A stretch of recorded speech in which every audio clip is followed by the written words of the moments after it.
Nobody eclipsed the popularity of Pat Daugherty, who was here for a total of 6 years as manager, and prior to that as coach. Let's hear Pat. I finally found a moment or two here to respond, and I appreciate you including me in your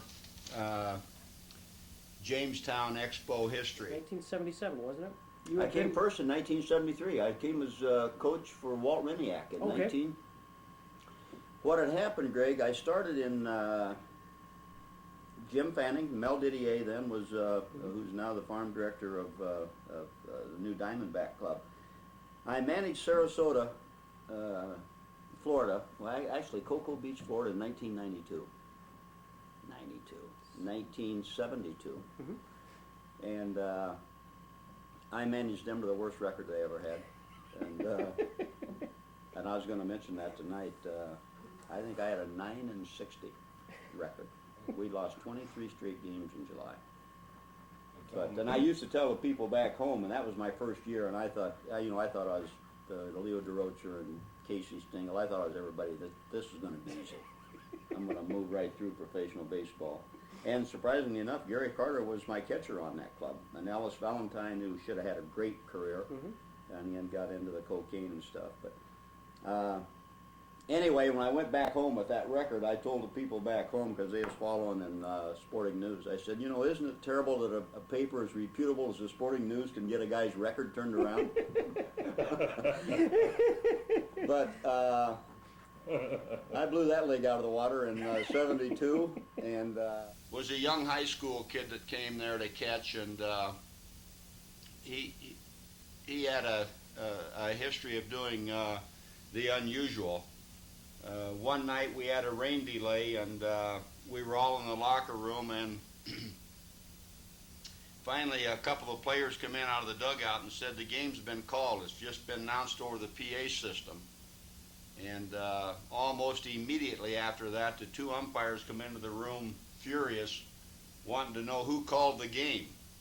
And I said, well, I figured you did. You guys are in charge of it. And he said, no, somebody else called the game. And finally someone said that Mitch Cipolla was up in the PA box. Well, Mitch said he had always wanted to be a TV or a radio or TV announcer, and he was just trying his voice out on the PA, and made the announcement that the night's game's canceled. So we lost a game because Mitch was trying to further his broadcasting career. So one night I was going to play him. He was all excited. They're playing the national anthem, and the pitcher and everybody runs out to the mound. And what had happened, John Connell was so nervous right when they started playing the national anthem, he ran in the locker room, and one of the fans come by and saw the padlock was unlocked and in the hasp, so he just locked the padlock. I'd been thrown out of several ball games early in that season, and Jim Fanning, the umpires, Vince McNamara, told me that he was going to call the league, or going to call Jim Fanning and John McHale if I got thrown out of any more games. And we were sitting one night right before a game started, and an umpire, we had a real tall umpire, which I hadn't seen before. It had to be 6'7". And jokingly, before we took the lineup out, one of the players sitting by me said, you know, you're not going to be able to look him eye in the eye. Why don't I bring this milk carton, a milk carton that we kept, we used for BP. He said, why don't I bring the milk carton out, and you can get up on the milk carton, and you'll be even with him. I said, that's a good idea. When I go out, you follow me out and set the milk carton down, and I'll get up on it.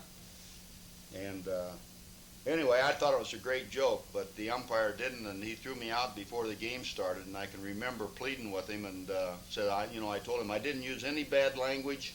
What are you throwing me out for? And he said, you're making a travesty of the game. Probably our biggest star was Galarraga when I was here. I had him. And What was he like? very quiet and spoke very broken English. And I've got a great story about Galarraga. I got several of them, but he always, and to this day, when he's going bad, he jumps out. He'll jump, you know. Anyway, I told him, I said, I want you to stay back. He couldn't, I'm telling him, stay back, back. Don't lunge and don't jump out. So I started throwing balls to him. I'd throw just like slow pitch. I'd throw him clear up in the air. I mean, them some bitches had a big, and he'd get watched them and get watched them and get watched them, and I'd say, stay back. Well, the other players got around and they'd laugh. I mean, they were laughing because I said, just keep your weight back and watch. It's like slow pitch. Watch. Anyway, there's a knock on my door. And it's Gallo August, and he can't say much. He comes, he's got tears in his eyes. He says, "Pot, no more." No more. So I had to explain. I said, you know, we're not making fun of you. This is trying to get you to, but because everybody was laughing, he was saying, no more of these. Just throw to me like the other players. And then I got on his ass one night we're in Geneva. Geneva. And he was pouting because I didn't start him. And he was also backup catcher. And he wouldn't go out and warm up somebody else has to go out and warm up so I got him a dugout and I said, from now on, you get your ass out there and warm up the pitcher. If not, you're on a boat tomorrow morning back home to Venezuela. Well, of course, he played for us now in Colorado for 5 or 6 years, but anytime I'd walk in the locker room, he'd say, no boat back to Venezuela. Of course, he speaks English good now. And I said, no more, Cat. I can remember a game at Elmira when we were down 9-2 with 2 outs in the 9th inning, and we came back and won that game 10-9. And I can remember Dick Baradino, who was in that league longer than I was.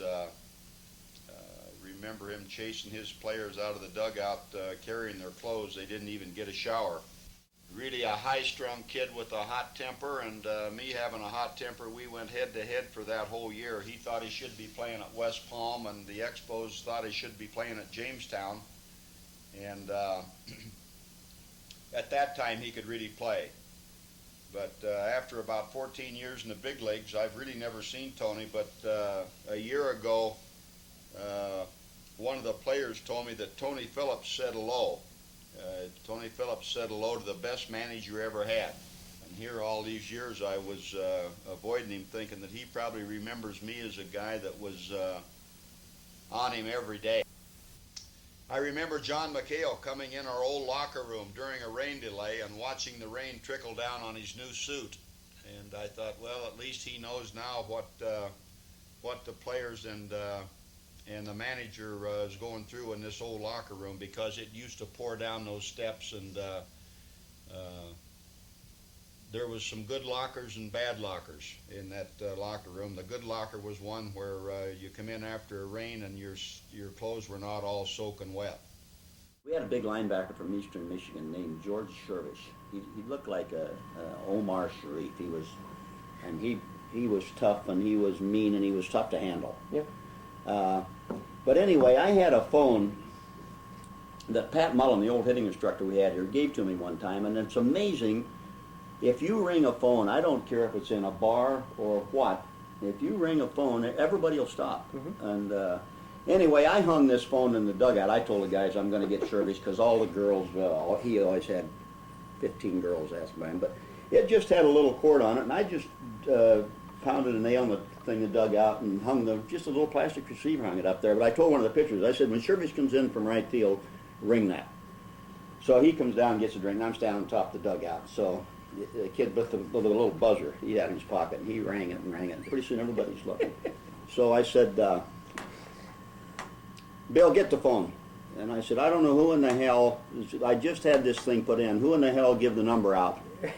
But I said, this is a private goddamn phone. So anyway, it rang and rang. So finally I went over and I picked it up. And I said, and then there's no cord. I got the cord just on the nail. And I said, Mike Shervish. Yeah, he's here. Who is this?